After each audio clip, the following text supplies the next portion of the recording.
اینم همون تیلایی که میگفتم. تیلا چطوری؟ داره گردو میخوره بچه‌مون. تیلا گردو رو با دستت بردار.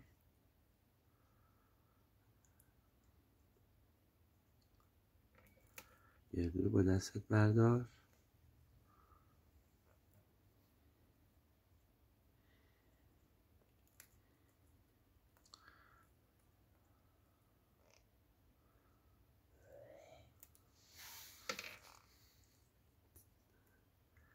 الان که باید با دستش برداره نمیداره.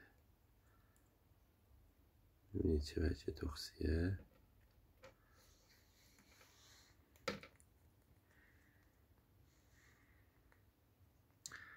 خلاصه اینم معرفی تیلا. ببین چجوری با دستش برمیداره. ببین چقدر با مزه میخوره. خیلی با نمکی تو. آفرین. اینم تیلا با یکم هست. یکم بردار با دستت بگیر. ببین اینجوری با دستش چیز میخوره تیلای ما. ببینی چه بامزه است.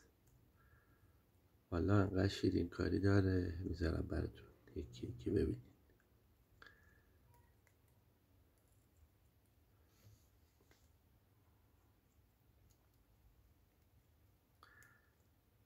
بعد جالبه که وسطش سرش هم میخارونه. شیطونیش هم میکنه. تا تیلای بعدی.